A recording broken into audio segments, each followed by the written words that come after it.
Bismillahirrahmanirrahim. Bismillahirrahmanirrahim. Assalamualaikum warahmatullahi wabarakatuh.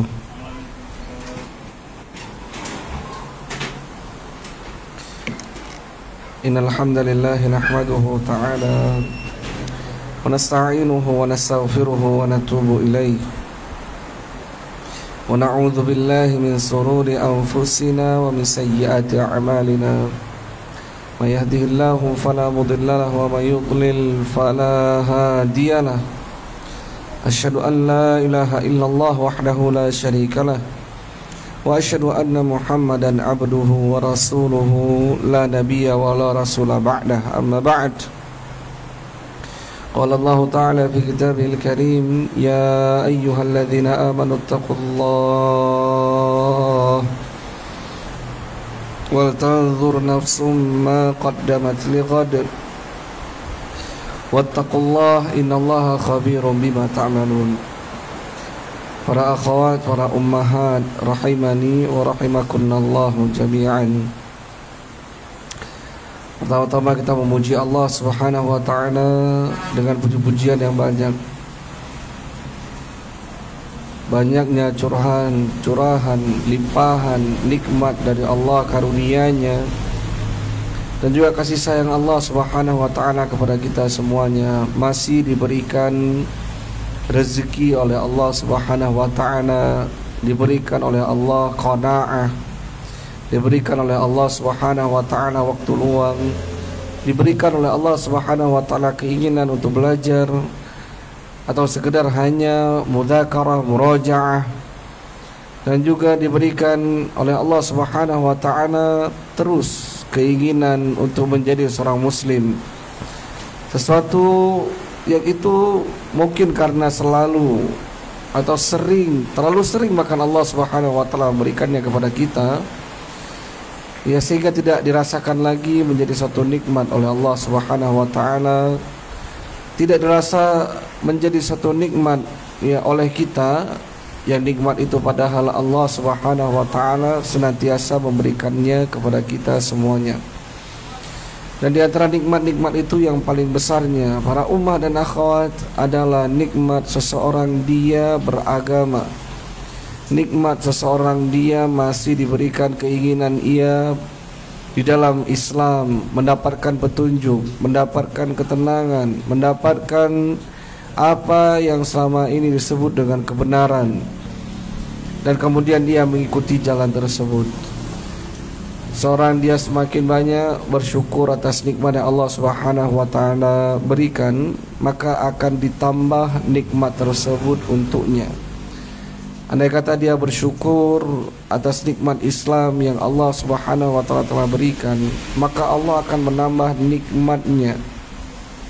Allah akan menambah petunjuk baginya. Allah menambahkan hidayah untuknya. Allah Subhanahu wa ta'ala melimpahkan taufik kepadanya, dimudahkan untuk melaksanakan amalan ketaatan terus menerus, dimudahkan oleh Allah Subhanahu wa ta'ala untuk membaca Al-Quran, dimudahkan oleh Allah Subhanahu wa ta'ala untuk mendidik anak-anak agar menjadi pribadi-pribadi yang soleh lagi solehah.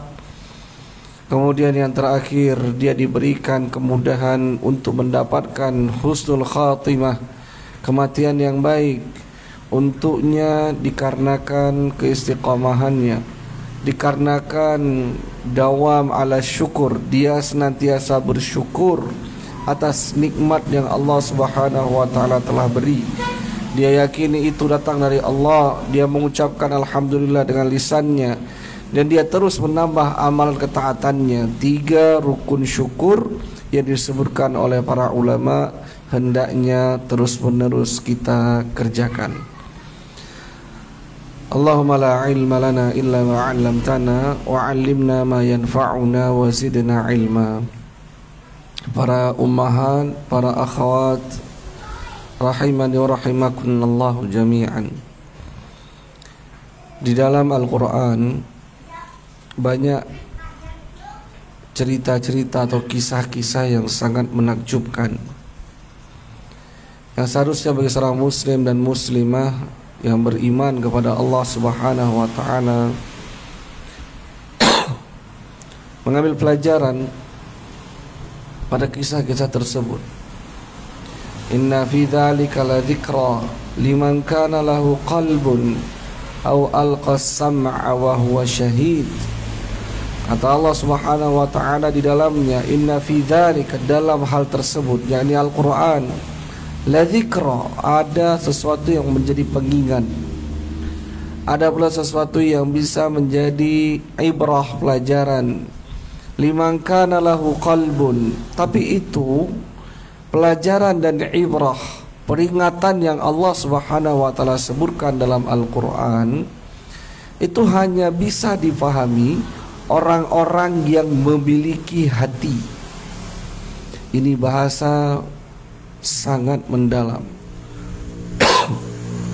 Allah enggak mengatakan bagi mereka yang memiliki pikiran, akal yang panjang, kecerdasan yang cukup, enggak. Allah mengatakan liman kana lahu qalbun, bagi siapa yang memiliki hati. Ya, dan permasalahan hati ini banyak sekali Allah Subhanahu wa taala sebutkan ya dalam Al-Qur'an. Afala yatadabbaruna al-Qur'an am ala qulubin aqfaluha. Apakah mereka tidak mentadabburi Al-Qur'an atau dalam hati mereka? Diulangi lagi, menunjukkan memahami Al-Quran itu para ummahat, para akhwat, dia membutuhkan hati yang salimah, hati yang selamat, hati yang lurus, hati yang Allah Subhanahu wa ta'ala telah bersihkan dia dari noda-noda keburukan. Atau paling tidak hati itu sekalipun dipenuhi dengan noktah-noktah hitam, masih ada bagian putihnya, masih ada bagian ia untuk memantulkan cahaya kebenaran yang datang dari Allah Subhanahu wa ta'ala. Kita sangat membutuhkan hati yang seperti itu. Inna fi dzalika la dzikra liman kana lahu qalbun aw alqa as-sam'a wa huwa syahid. Dan juga Al-Quran itu bisa dijadikan pelajaran setelah dia memiliki hati yang bersih, yang selamat. Kemudian yang kedua, dia memiliki pendengaran. Dia memiliki pendengaran yang dengannya dia bisa mendengar dengan jelas. Bukan sebagaimana orang-orang yang munafik, yang kafir, yang telah ditutupi hatinya dengan berbagai macam kotoran, hingga Allah Subhanahu wa ta'ala berkata kepada mereka, summum bukmun umyu fahum la yarji'un. Ya, buta, tuli, bisu. Bukan berarti mereka secara fisik buta, tidak, tetapi mereka tidak bisa lagi melihat cahaya. Bagaimana dia bisa melihat cahaya sedangkan kaca yang menutupinya telah ditutupi dengan kotoran-kotoran, noda-noda kemaksiatan, noda-noda kesyirikan, noda-noda kebid'ahan, noda-noda kemunafikan. Tapi dia tidak bisa lagi melihat, buta dia.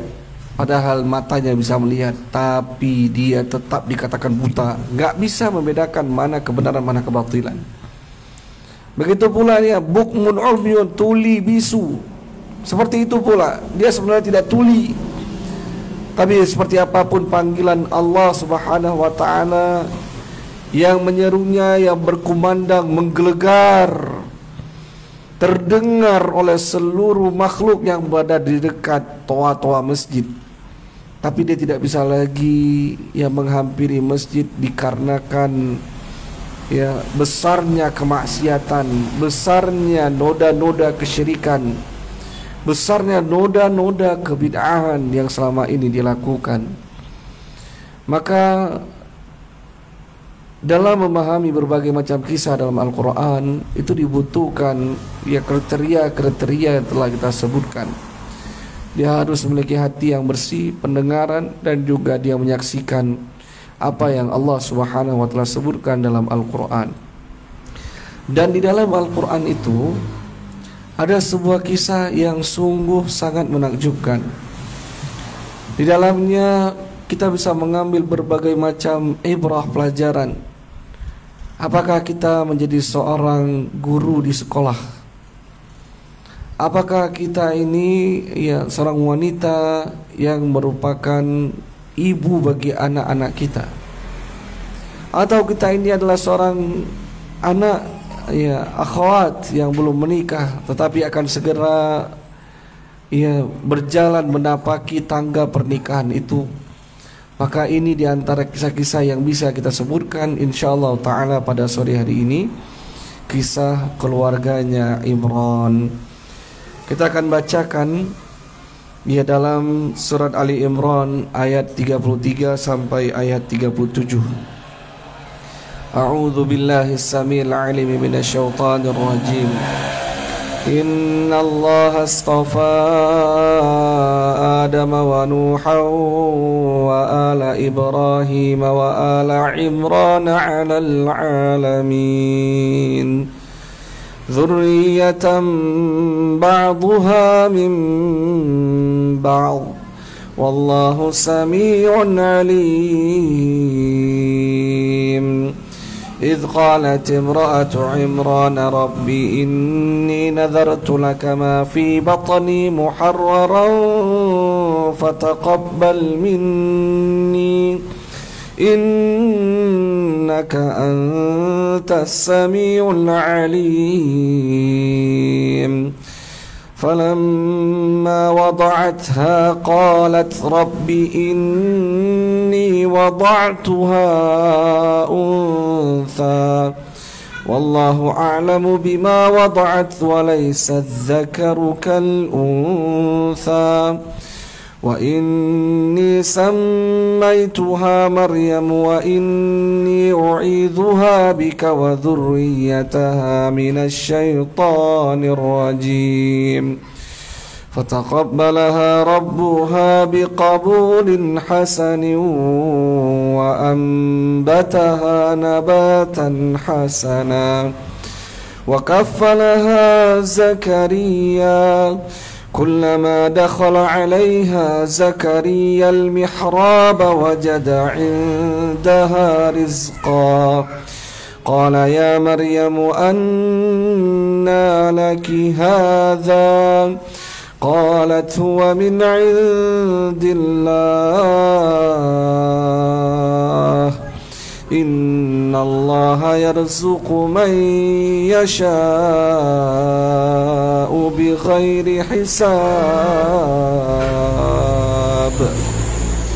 Apa kata Allah Subhanahu wa taala? Innallaha astafa Adam wa Nuha wa ala Ibrahim wa ala Imran 'alal 'alamin.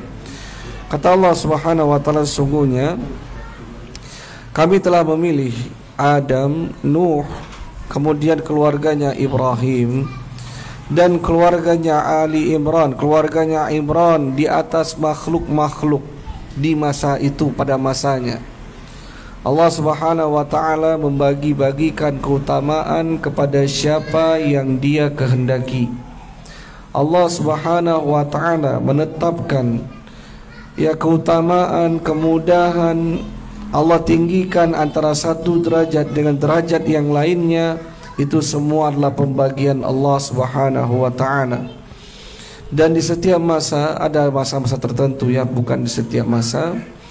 Ada masa-masa tertentu Allah Subhanahu wa taala mengutamakan satu keluarga.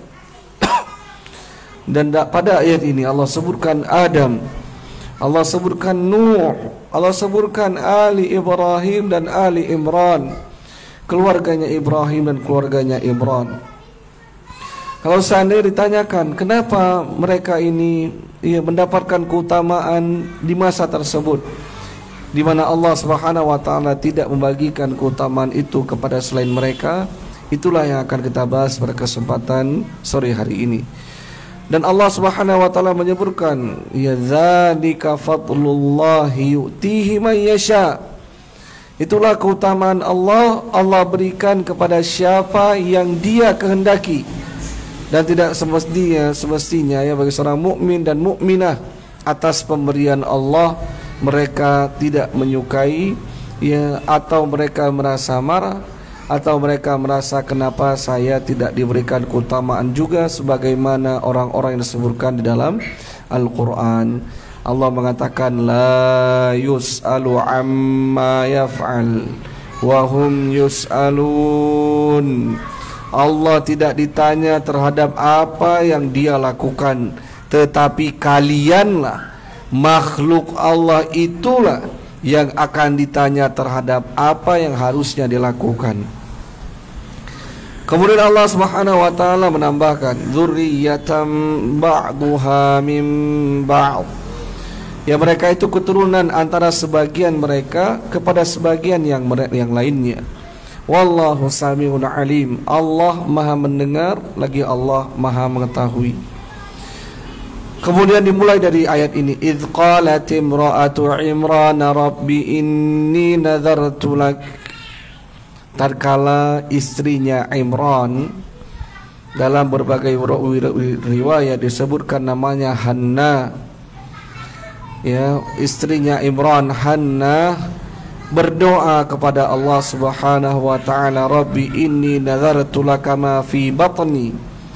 Ya Allah, aku bernazar kepada sesuatu yang ada di dalam perutku, yakni anakku. Jadi Hanna, beliau berdoa tatkala sedang mengandung seorang anak. Beliau bernazar kepada Allah Subhanahu wa taala.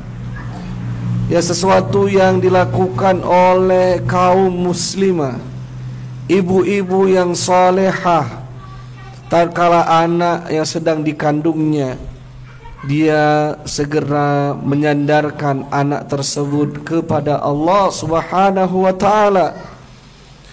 Bahkan tatkala masih dalam kandungan, dia telah berdoa, mengangkat tangannya ke langit, meminta kepada Allah Subhanahu wa taala agar anak tersebut menjadi anak yang salehah. Ini di antara ibrah yang pertama yang bisa kita dapatkan dari kisahnya Ali Imran, bahwa Hannah dengan kesalehannya, dengan kecerdasannya, ia tatkala anak itu bahkan baru dikandungnya, dia telah berdoa kepada Allah Subhanahu wa taala. Apa isi doa Hannah itu? Inni nazartu laka ma fi batni muharrara fataqabbal minni. Ya Allah, aku bernazar, aku meminta kepadamu agar anak ini nanti akan menjadi seorang yang senantiasa beribadah kepadamu. Aku akan serahkan anak ini kepadamu untuk dia selalu mengingatmu, berzikir, agar dia senantiasa beribadah kepada Allah Subhanahu wa taala. Fataqabbal minni, dan terimalah dariku nazarku ini. Ini sebuah doa para ummahat dan akhwat, menunjukkan bagaimana kecerdasannya Hannah sebagai wanita yang solehah. Yang kita akan lihat bagaimana efek, bagaimana kecerdasan, bagaimana bahkan bentuk sighat doanya saja itu sudah menunjukkan kedalaman berpikirnya Hannah dibandingkan mungkin ya wanita-wanita di zamannya. Dan ini yang menyebabkan diantaranya Ali Imran, keluarganya Imran memiliki keutamaan yang lebih di masa itu. Para ummah dan akhwat, Hannah kemudian berdoa, ya Allah, aku serahkan, aku berikan ini anakku ini untuk senantiasa beribadah kepadamu. Aku nazarkan ini anakku agar dia senantiasa beribadah kepadamu. Terimalah dariku ya Allah doaku ini. Juga ini ibrah yang kedua para ummah dan akhwat. Seorang dia tatkala berdoa kepada Allah Subhanahu wa taala, haraplah agar Allah menerima doa itu. Dalam keadaan dia harus menggantung dua peribadatan, dua sifatnya, harap cemas. Dia berharap satu sisi, tapi dia juga cemas satu sisi, apakah Allah akan mengijabah doa saya atau tidak. Ya, seperti inilah seorang dia bermuamalah dengan Allah, antara khauf dan roja, dalam keadaan dia takut atau dalam keadaan dia harap. Maka Hannah pun mengatakan, fataqabbal minni, terimalah dariku ya Allah nazarku ini. Kemudian yang ketiga, Hannah mengatakan, innaka antas sami'ul alim. Ini cara doa yang ketiga yang diajarkan oleh istrinya Imran. Diajarkan oleh Hannah istrinya Imran, yaitu adalah tatkala meminta, tatkala berdoa kepada Allah, senantiasa ia dibubuhi dengan nama-nama dan sifat-sifat Allah Subhanahu wa taala. Sesungguhnya Engkau ya Allah Sami Al-Alim, Engkaulah yang Maha mendengar lagi Maha mengetahui permohonan hamba ini. Kemudian Allah Subhanahu wa taala mengatakan, falamma wada'atha qalat rabbi inni wada'tuha untha wallahu a'lamu bima wada'at wa laysa adh-dhakaru kal untha. Kemudian tatkala kami letakkan, falamma wada'atha, kami mulai tiupkan ruh, ya kami telah meletakkan bayi itu ke dalam perutnya Hannah. Maka Hannah ini berkata, ya Allah, Engkau menaruh dalam perutku ini perempuan. Jadi Hannah merasa, yang awalnya dia mengira ini kira-kira anak laki-laki, ternyata Allah Subhanahu wa taala memberikan kepada beliau itu seorang anak perempuan. Dalam berbagai macam riwayat itu disebutkan bahwasannya nanti ya wanita yang akan dilahirkan oleh Hannah dalam cerita ini adalah anak keduanya Hannah, yang diberi nama nanti dengan Maryam. Sedangkan anak yang pertama pun perempuan. Jadi Imran dan juga Hannah memiliki hanya dua anak, ya, dan kedua anak itu perempuan. Ada yang mengatakan bahwa kakaknya Hannah itu nanti dinikahi oleh Nabi Zakaria. Ada pula yang mengatakan bahwa Nabi Zakaria ini adalah adik abang dengan Imran. Artinya Nabi Zakaria adalah pamannya Maryam. Ada pula yang mengatakan Nabi Zakaria adalah abang iparnya Maryam. Tapi wallahu ta'ala a'lam bissawab, ya mungkin yang lebih dekat adalah Nabi Zakaria adalah pamannya Maryam. Kemudian Allah Subhanahu wa taala mengatakan, ya padahal itu belum dilahirkan, tapi Hannah sudah menebak bahwasannya anak yang dalam kandungannya itulah perempuan. Allah katakan, wallahu a'lamu bima wada'at. Allah yang lebih tahu ya apa yang ia letakkan dalam perut manusia, kepada perut seorang wanita. Allah yang lebih tahu. Dan ayat ini para hadirin, para umat dan akhwat, berlaku sampai hari ini. Teknologi kita memang sudah canggih. Ada namanya USG, ya, USG. Ya, tetapi tetap saja hasil USG itu tidak bisa dipastikan laki-laki atau perempuan.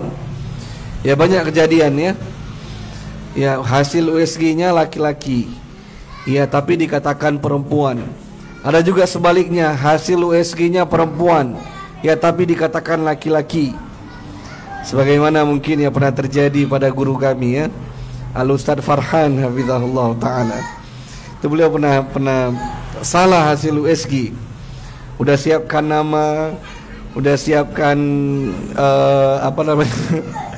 sudah siapkan baju-bajunya, ya, sudah siapkan kambing yang mau dipotong. Taib qadarullah, ya, yang asalnya awalnya diperkirakan itu perempuan, tatkala lahirlah laki-laki. Tapi uniknya para umat dan akhwat itu, Al-Ustadz Farhan sebagai ini saja, ya, kita ambil ibrah dari ayat ini. Memang cuman Allah yang tahu jenis kelamin yang ada dalam perut seorang ibu. Itu beliau itu masih belum tahu tatkala sudah keluar itu, ya, sampai pulang ke rumah. Jadi udah dibuat pengumuman, nama anak kami sekian, alhamdulillah telah lahir nama anak kami, tak siapa gitu, anak lupa nama sahabat sepertinya apa, Aisyah atau apa gitu. Ya, sampai pulang ke rumah ganti pampers. Ganti pampers. Kalau ganti pampers itu baru kelihatan, oh ternyata bukan perempuan, laki-laki. Terkagetlah beliau, loh kok ada ini yang betul anak kita ini. Nggak terbalik. Mungkin ada yang waktu di rumah bersalin saat itu ada yang lain mungkin. Ya akhirnya ditelepon perawatnya saat itu, bidan yang membantu melahirkan istri beliau. Bu, ini memang anaknya laki apa perempuan? Oh laki Ustadz. Bukan perempuan. Ya bukan perempuan. Maka akhirnya semuanya itu beliau gantikan. Tapi para umat dan akhwat, ini menjadi ibrah. Wallahu a'lamu bima wada'at. Allah yang lebih tahu siapa yang dia letakkan dalam perut seorang ibu. Kemudian Allah katakan walaisa dzakaru kal unsa, dan memang laki-laki itu tidak sama dengan perempuan. Kemudian Maryam ataupun Hannah mengatakan wa inni sammaituha Maryam, dan aku akan memberi nama kepadanya Maryam.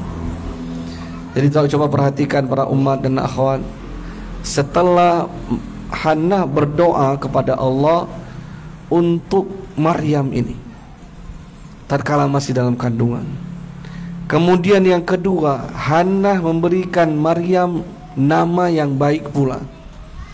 Karena di antara bentuk tuntunan Nabi SAW, jangan dia beri nama anaknya sesuatu yang buruk. Dia beri anaknya itu sesuatu yang baik, memiliki makna yang bagus. Dan Nabi SAW kalau mendengar seseorang siapa namanya, ya namanya adalah Fulan bin Fulan misalnya, itu Nabi langsung ganti. Ya ini nggak bagus, nama ini tidak bagus. Misalnya diantaranya ada seorang perempuan namanya Bararah. Apa arti Bararah? Dia yang suci, dia yang bersih dan lain sebagainya. Nabi nggak suka nama seperti itu, mengandung tazkiyah terhadap dirinya sendiri. Ya maka Nabi gantikan dengan nama-nama yang lain. Baik. Kemudian setelah diberikan nama Maryam oleh Hannah, wa inni sammaituha Maryam wa inni u'idzuha bika wa dzurriyyataha minasyaitonir rajim. Kata Allah Subhanahu wa taala menceritakan apa yang diucapkan oleh Hannah. Hannah kemudian berdoa, ya Allah, aku meminta perlindungan kepadamu terhadap anak ini dari godaan setan yang terkutuk. Ini kemudian yang ketiga, setelah dalam kandungan didoakan, kemudian diberi nama yang baik tatkala melahirkan, kemudian yang ketiga didoakan anak itu dengan doa-doa yang baik. Para ummahat, para akhwat, kemana Imran? Ya dalam ayat ini ya kita hanya membaca ucapan-ucapannya Hannah, istrinya Imran. Maka kita munculkan pertanyaan, kemana Imran? Ya maka kita jawab, Imran sudah meninggal dunia. Maryam terlahir dalam keadaan yatim. Maryam tidak memiliki ayah. Imran sudah meninggal dunia.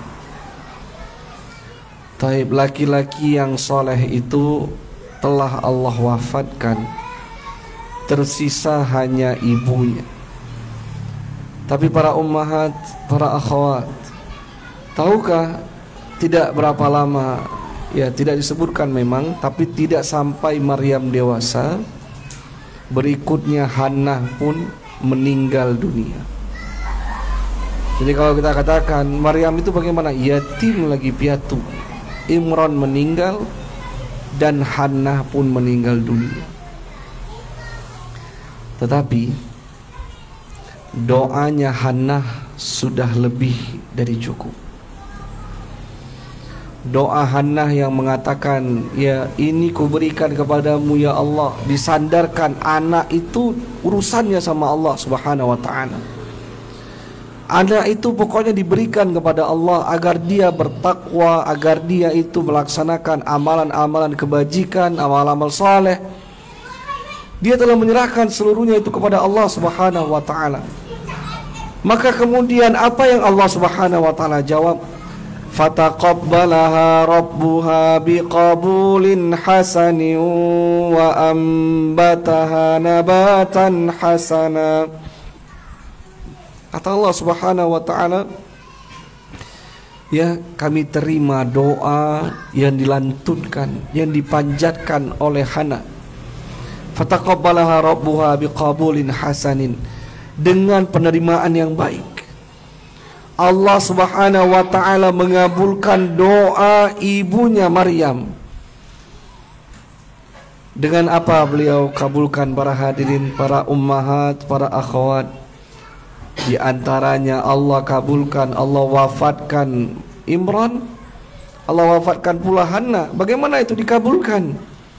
Maka kita jawab, Allah lah yang mengatur urusan Maryam seluruhnya. Hingga kemudian Allah mengatakan, ya, wa ambataha nabatan hasana, dan kami yang tumbuhkan ia. Ini bukan Imran dan Hannah lagi yang bekerja. Allah Subhanahu wa taala yang menumbuhkan Maryam. Allah Subhanahu wa taala yang menjaminkan rezeki bagi Maryam. Allah Subhanahu wa taala yang akan mengajarkan Maryam memiliki kepribadian yang baik. Dan ini karena kecerdasan di awal sekali. Di antara sebabnya, kecerdasan di awal sekali, doa Hannah kepada Maryam ibunya, yang menyerahkan seluruh urusan itu hanya kepada Allah satu-satunya. Kalau kita para ummahat dan akhwat, senantiasa kita ini sering sekali menyandarkan bagaimana hebatnya anak kita itu karena pendidikan kita, tidak Allah yang mendidiknya. Ya, begitu pula seandainya kita dapati anak kita menjadi anak yang pintar, iyalah karena saya menjamin anak itu begini dan begitu, saya memberikan asupan gizi yang sangat bagus begini dan begitu. Tidak. Ya, sebaik-baik, ya, bagaimana mengambil doa adalah doa orang-orang saleh yang ada dalam Al-Quran. Dan beginilah doa Hannah kepada Maryam anaknya. Taib. Allah mengatakan wa ambataha nabatan hasana. Allah buktikan, Allah lah yang akan menumbuhkannya dengan kebaikan. Allah akan besarkan dia dengan kebaikan. Di mana buktinya? Yang pertama, wa kafalaha Zakaria, yang akan mendidik Hannah ini, yang mendidik Maryam ini adalah Zakaria. Dan tentu kalau ada pertanyaan, siapa yang lebih mulia, Zakaria atau Imran? Ada yang tahu bapak-bapak sekalian? Mana yang lebih mulia, Zakaria atau Imran? Siapa yang lebih mulia? Ibu-ibu, mungkin ada jawaban Zakaria atau Imran. Tentu jawabannya adalah Zakaria. Kenapa Zakaria lebih mulia dibandingkan Imran? Jelas, karena Zakaria adalah nabi dan rasul, sedangkan Imran hanya seorang yang soleh, bukan nabi, bukan rasul. Maka kemudian Maryam ini dididik oleh pamannya sendiri, Zakaria. Kemudian apa lagi? Apa itu cuman yang Allah jaminkan untuk Maryam? Tidak, para ummahat dan akhwat. Kata Allah Subhanahu wa taala, wa kafalaha Zakaria kullama dakhala 'alaiha Zakaria al-mihrab wajada 'indaha rizqa. Setiap kali Zakaria datang masuk ke mihrabnya Maryam, maka Zakaria mendapati mihrabnya Maryam itu memiliki, ya, sekumpulan makanan, buah-buahan. Dalam satu riwayat dikatakan buah-buahan. Tapi yang sangat menakjubkan, Zakaria berpikir, yang pertama, ini buah-buahan siapa yang kasih? Ya, apa udah cukup enggak? Yang kedua, para umat dan akhwat, itu buah-buahan yang ada di sisinya Maryam adalah buah-buahan yang tidak pada musimnya.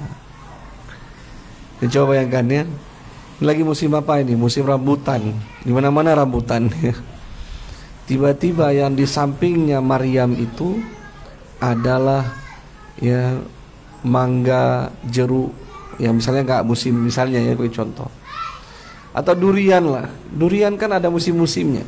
Kalau tidak musim mau dicari ke pelosok-pelosok kampung pun ya memang nggak ada. Nggak ada yang bisa beri. Kenapa? Karena bukan musimnya. Tapi ini di samping Maryam ini, sudahlah buah ini dari mana? Yang kedua, kok bukan musimnya? Maka Zakaria bertanya, "Kullama dakhala alayya Zakaria al-mihrab wajada indaha rizqa." Maka berkata Zakaria, "Qala ya Maryamu anna laki hadha?" Wahai Maryam, ini buah-buahan, makanan ini dari mana kau dapatkan? Apa jawaban Maryam? Ya, qalat huwa min indillah. Ini semua datang dari Allah Subhanahu wa taala. Allah hadirkan. Bagaimana dihadirkan? Ya Allah Maha mampu untuk menghadirkan itu. Kemudian Maryam menutup ayat itu, innallaha yarzuqu man yasha'u bighairi hisab. Ya, sesungguhnya Allah memberikan rezeki ya kepada siapa saja yang Ia kehendaki tanpa menghitung-hitungnya. Para ummah dan akhwat, coba perhatikan ya, doa awalnya Hannah, istrinya Imran kepada Maryam, Allah kabulkan dengan pengkabulan yang luar biasa. Allah jadikan Maryam itu di antara wanita-wanita yang sungguh amat sangat menakjubkan. Dalam sebuah hadis Nabi SAW mengatakan banyak laki-laki yang dia itu memiliki kesempurnaan akal, pikiran dan agama, tapi hanya sedikit di kalangan perempuan yang memilikinya. Kesempurnaan ini tentu kesempurnaan dalam bab ya manusia, bukan kesempurnaan yang dimiliki oleh Tuhan, tapi sangat baik. Banyak laki-laki yang seperti itu. Orang jumlah Rasul saja itu banyak ya, dan itu semua orang-orang pilihan Allah Subhanahu wa taala. Laki-laki banyak, tapi kalau perempuan ya dalam satu hadis beliau hanya sebutkan dua saja. Hanya dua orang yang memiliki kesempurnaan itu. Yang pertama Asiyah bintu Muzahim, imra'atu Fir'aun, ya istrinya Fir'aun bernama Asiyah bintu Muzahim. Dan yang kedua adalah Maryam bintu Imran. Kenapa Maryam bintu Imran? Bagaimana tidak? Karena Allah yang mendidiknya. Allah berikan itu kepada Zakaria, dan Allah pula yang menjamin rezeki makanan bagi Maryam sekalipun ia tidak memiliki lagi orang tua, yatim dan piatu. Maka para ummahat, para akhwat rahimani wa rahimakunallahu jami'an, Anda mau memiliki anak-anak yang solehah, Anda mau memiliki anak laki-laki yang soleh, Anda adalah seorang guru mau mendidik anak-anak menjadi soleh dan solehah, maka yang pertama sekali harusnya Anda lakukan adalah berdoa kepada Allah Subhanahu wa ta'ala. Kemudian yang kedua, serahkan anak-anak itu semuanya kepada Allah Tabaraka wa ta'ala. Ini pula yang dilakukan oleh seorang ulama yang terkenal bernama Fudail bin Iyad rahimahullah ta'ala, tatkala mendapati anak beliau itu tatkala masih kecil, bandelnya luar biasa, nakal. Padahal ayahnya itu adalah ulama besar, ya, ulama yang memiliki kezuhudan, kewaraan, disebut dengan Imam Darul Hijrah, Fudail bin Iyad. Ya, ini bukan ulama kaleng-kaleng, bukan pula ulama masa kini, enggak, itu ulama zaman dahulu. Ketakwaan mereka itu teruji, tapi memiliki anak yang sangat bandel, nakal. Orang Aceh bilang batatulo. Ya, batatuli ini. Tapi apa yang kemudian dilakukan oleh Fudail? Fudail mengangkat tangannya ke langit. Allahumma inni ijtahatu an uaddiba aliyan. Ya Allah, sungguh aku sudah bersungguh-sungguh mengajarkan kepada anakku Ali, nama anaknya itu Ali, memang Ali bin Fudail, untuk dia bisa mengerti, mempelajari adab, walam aqdirli, tapi aku tidak dimampukan. Allah, engkau tidak membuka pintu itu kepadaku. Dia tidak bisa mempelajarinya, dia nggak bisa memahaminya, dia nggak mau mempraktekkannya. Tetap bandelnya luar biasa. Maka kata Ali, kata Fudail, fa'adibhu antali, ya Allah, ajarkanlah ia adab, kuserahkan dia kepadamu. Subhanallah. Fudail nggak mengatakan kemudian, ya Allah, sudahlah binasakan dari dia misalnya. Enggak, tapi Fudail mengatakan, ya Allah, kuserahkan urusan ini kepadamu ya Allah. Tatkala sudah diserahkan urusan itu kepada Allah, para ummah dan akhwat, apa yang terjadi? Dikatakan sepanjang sejarahnya, satu-satunya orang yang dikatakan qatil bil Quran, meninggal karena Al-Quran, itu adalah anaknya Fudail bin Iyad.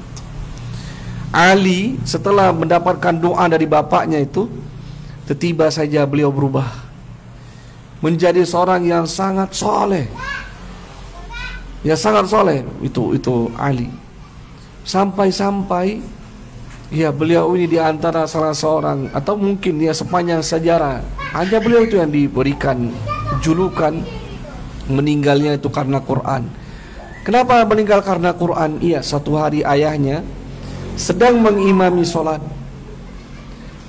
Di beberapa kesempatan sudah pernah kejadian, tatkala ayahnya jadi imam sholat, dia membaca ayat-ayat berkenaan tentang neraka, anaknya pingsan. Maka suatu hari beliau ini memimpin sholat berjamaah. Beliau lihat ke belakang nggak ada Ali, mungkin sholat di kampung sebelah, mungkin sholat jamaah di kampung sebelah, karena bisa jadi ya di kampung-kampung yang lain, bukan di masjid yang ayahnya menjadi imam di situ. Maka kemudian dia bertakbir, kemudian membaca ayat-ayat yang mengerikan berkenaan tentang surga dan neraka. Tiba-tiba saja para umat dan akhwat, terdengar seorang yang terjatuh. Ini peristiwa disebutkan sudah yang ketiga kali. Maka tak terkala dilihat siapa yang pingsan, ternyata yang dilihat adalah Ali bin Fudail, anak dari imam yang membaca itu. Ya, tatkala digoncang-goncang Ali, ternyata nyawanya sudah tidak ada lagi. Ali ini begitu takutnya kepada Allah, mendengar bacaan orang tuanya, bapaknya, dia pingsan sampai meninggal dunia. Tapi para umat dan akhwat, serahkanlah urusan anda kepada Allah Subhanahu wa ta'ala. Berdoalah yang banyak kepada Allah. Kita mungkin ilmu memang tidak banyak, kita mungkin memang banyaknya tidak mengenal sunnah-sunnah Rasulullah, bagaimana cara mendidik anak. Kajian-kajian berkenaan tentang parenting Islami enggak sempat lagi kita dengar. Tapi paling kurangnya anda berdoa kepada Allah, serahkan urusan anak itu kepada Allah Subhanahu wa ta'ala. Kalau anda menyerahkan urusan itu kepada Allah, Allah tidak akan menyia-nyiakan urusan anda. Dia akan mengerjakan, dia akan mengkabulkan. Ud'ullah wa antum muqinuna bil ijabah. Berdoalah kepada Allah dalam keadaan engkau yakin bahwasannya doamu akan diijabah oleh Allah Subhanahu wa ta'ala. Ini mungkin yang dapat anda sampaikan pada kesempatan sore hari ini. Jika ada yang mau ditanyakan, silakan ditanyakan, atau ada yang mau disampaikan, silakan disampaikan.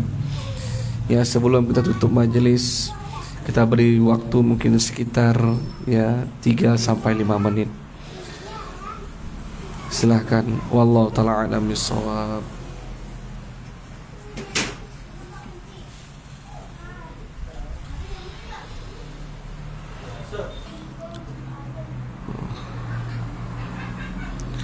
Apakah ada ketentuan tentang ibu hamil yang mengandung anak perempuan harus membaca surat Maryam agar anaknya kelak seperti Maryam?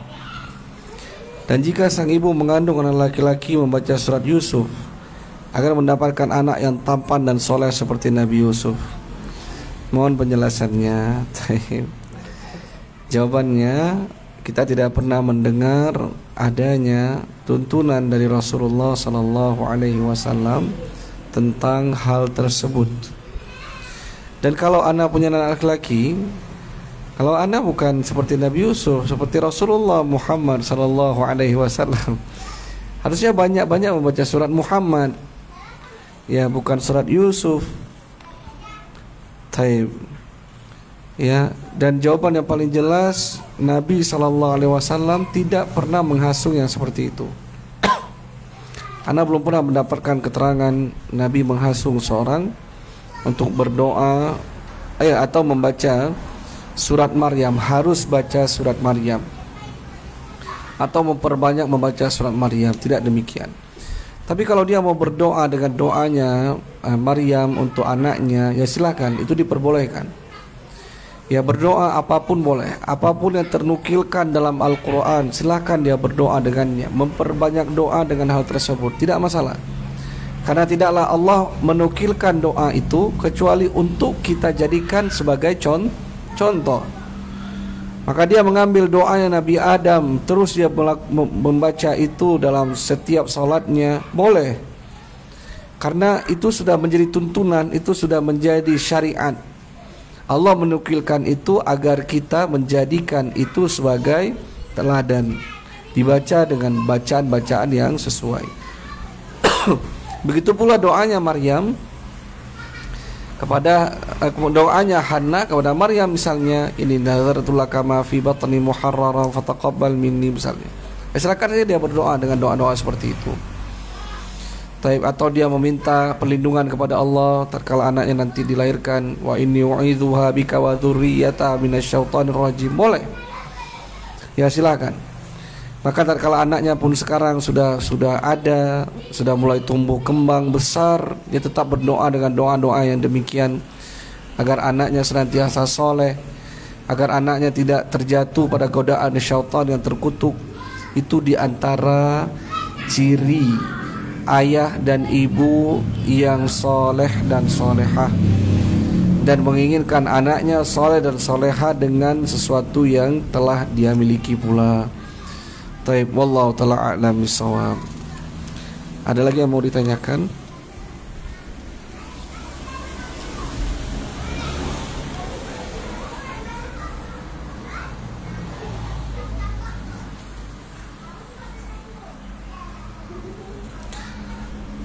Taib, bismillah.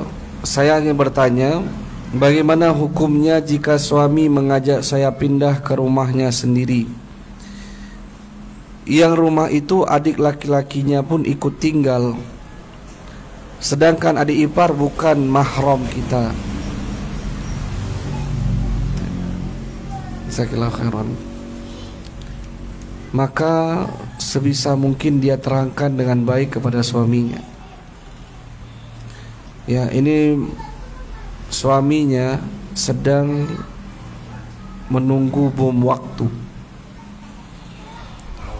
Nabi SAW menyebutkan alhamu maut, ipar itu adalah kematian. Ya, apa maksudnya ipar itu adalah kematian? Ya, karena banyak sekali manusia melakukan perbuatan-perbuatan yang dilarang dalam agama karena sebab ipar-ipar itu.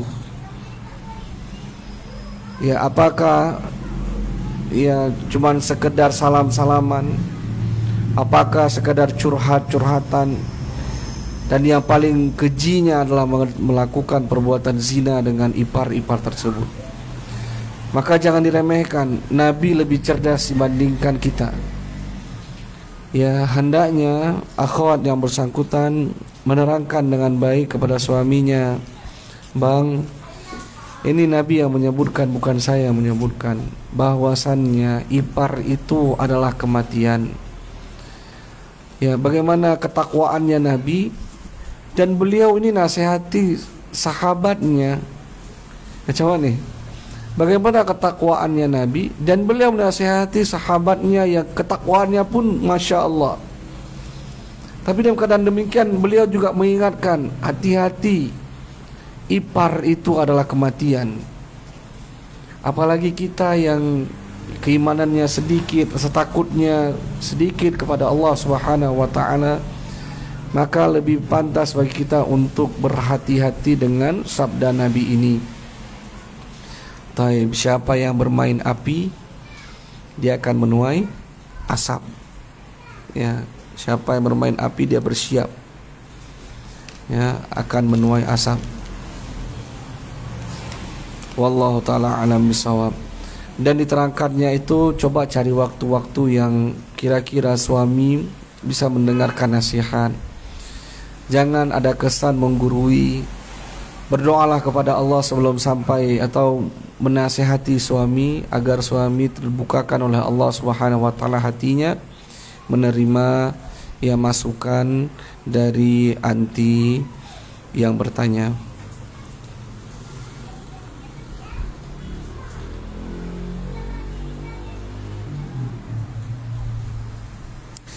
Taib, ana pernah mendengar jika ingin memiliki keturunan maka dianjurkan untuk mandi hujan. Dan katanya ada dalilnya dalam Al-Quran. Apakah benar? Jazakallahu khairan. Taib, yang ana ketahui berkaitan dengan hujan, Nabi SAW memang terkala turun hujan, beliau keluar, beliau mandi hujan. Ya, ada yang mengatakan itu sebagai bentuk perasaan syukur, karena di sana di Arab sana itu jarang turun hujan. Maka tatkala turun hujan itu sebagai bentuk syukur. Ya, beliau senang, bahagia. Ya, kemudian mandi hujan itu berkeliling di sekitar rumah beliau dengan hujan yang masih mengguyur kota tersebut. Tapi kalau dikatakan bahwasannya hujan itu dapat membantu seorang bisa punya anak, ana tidak pernah mendengarkan hal tersebut. Ya, khasiat dari hujan itu begini dan begitu, wallahu a'lam. Dan hendaknya seseorang itu berhati-hati mengambil suatu sebab itu bisa mengantarkan seseorang kepada kesyirikan.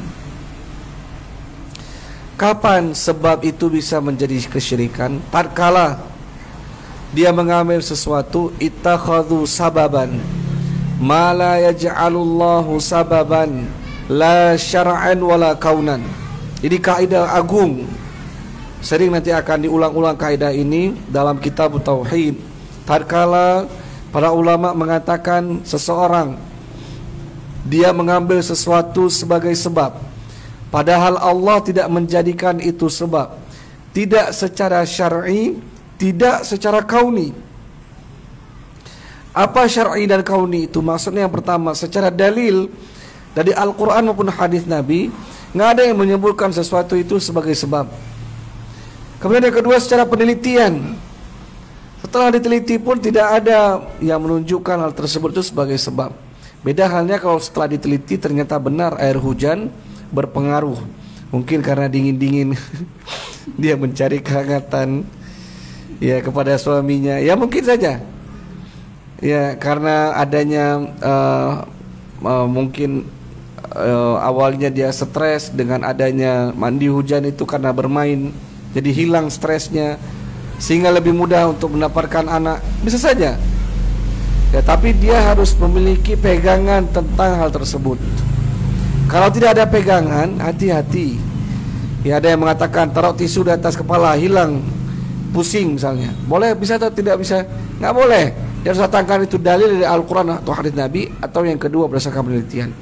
Kalau dia nggak bisa datangkan, hati-hati, ini bisa jatuh ke dalam kesyirikan. Walaupun bertingkat-tingkat kesyirikannya, ya paling kurangnya syirik asghar, syirik kecil. Wallahu ta'ala a'lam bissawab. Ada lagi yang mau ditanyakan? Ustaz, ada pertanyaan Ustaz. Silakan. Dari WA. Izin bertanya Ustaz. Dulu orang tua semasa hidupnya ada meninggalkan sholat. Kemudian sekarang orang tua sudah meninggal. Apakah ada amalan khusus yang bisa dilakukan seorang anak untuk meringankan dosa orang tuanya dan nantinya bisa masuk surga? Jazakallahu khairan Ustaz. Amalan khusus tidak ada. Pertanyaannya, orang tua ya ada yang meninggalkan sholat semasa hidupnya. Sekarang orang tua sudah meninggal, apa yang dilakukan oleh anaknya? Nggak ada lagi. Itu adalah beban yang harus dibawa oleh yang bersangkutan ke hadapan Allah Subhanahu wa ta'ala. Jadi apa yang bisa dilakukan oleh seorang anak? Seorang anak dia nggak punya lagi urusan sama sholat itu. Yang bisa dia lakukan agar Allah mengampuni orang tuanya, itu saja. Yang bisa dia lakukan, dia minta kepada Allah Subhanahu wa ta'ala, ya Allah, Rabbighfirli wali walidayya. Ya Allah, ampunilah aku dan kedua orang tuaku. Ya, hanya itu yang bisa dilakukan agar Allah mengampuninya, agar Allah mengampuni kedua orang tuanya. Selebihnya bagaimana orang tua tersebut, dia bawa urusan itu nanti di hadapan Allah Subhanahu wa ta'ala. Dan perkara meninggalkan sholat ini hendaknya seorang dia berhati-hati, ngeri. Ya, ngeri. Pekerjaan, sesuatu yang ditinggalkan bisa menjadi kekafiran, itu hanya sholat. Kalau yang lain itu kan sesuatu yang dikerjakan, ya. Orang dia tawasul, jimat, itu kan dia kerjakan. Dia ambil jimat itu, dia bawa. Itu kan pekerjaan yang dia kerjakan. Ini enggak, ini sesuatu yang dia tinggalkan. Bisa syirik, bisa kufur, bisa kafir, bukan syirik ya, bisa kafir. Itu hanya sholat. Kalau yang lain kan sesuatu yang dikerjakan, menyebabkan dia jatuh dalam kekafiran, kesyirikan. Atau dia masuk hutan ya, atuk ya, dia minta ke atuk, bukan minta ke Allah. Roh-roh ya, saya minta izin, itu dia lakukan tuh. Perbuatan syirik dia lakukan. Tapi satu-satunya amalan yang dikerjakan, yang ditinggalkan, ya dia gak kerjakan, dia tinggalkan, bisa menyebabkan kekafiran, hanya sholat. Maka hati-hati dengan hal tersebut. Wahai anak, ya, wahai yang mendengar, mungkin apakah laki-laki maupun perempuan, bersungguh-sungguhlah berdoa kepada Allah agar orang tua kita diampuni dosanya oleh Allah Subhanahu wa ta'ala. Bersimpuhlah, berdoalah kepada Allah dengan doa-doa yang serius. Kita tentu bagaimana ya, coba bayangkan saja sedihnya hati kita melihat ternyata orang tua kita di antara para penghuni neraka karena sebab sholat-sholat yang ia tinggalkan. Nabi Ibrahim alaihissalam melihat bapaknya dalam keadaan ayahnya itu luar biasa memang kekafirannya. Bahkan termasuk dari tokoh-tokohnya, pembuat patung-patung itu. Bertemu dari kiamat masih juga sedih Nabi Ibrahim.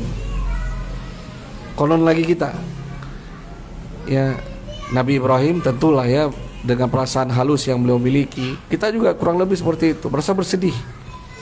Maka sebelum nanti datang hari kiamat itu, bersungguh-sungguhlah berdoa semoga Allah Subhanahu wa ta'ala mengampuni kita dan mengampuni dosa kedua orang tua kita. Wallahu ta'ala a'lam bishawab. Ada lagi yang mau disampaikan atau ditanyakan? Tidak ada ya. Kita cukupkan insyaallah pengajian kita pada sore hari ini. Semoga Allah Subhanahu wa ta'ala jadikan ta'lim ini, ilmu ini menjadi ilmu yang bermanfaat baik pemateri maupun yang mendengarkan. Dan semoga Allah Subhanahu wa ta'ala memberikan, mengkaruniakan kepada kita anak-anak yang soleh dan solehah, penyejuk hati kedua orang tuanya, penyejuk mata kedua orang tuanya. Rabbana hablana min azwajina wa min dzurriyyatina qurrata a'yun waj'alna lil muttaqina imama. Mungkin ini dapat saya sampaikan. Kita tutup. Subhanakallahumma bihamdik asyhadu an la ilaha illa anta astaghfiruka wa atubu ilaik. Assalamualaikum warahmatullahi wabarakatuh.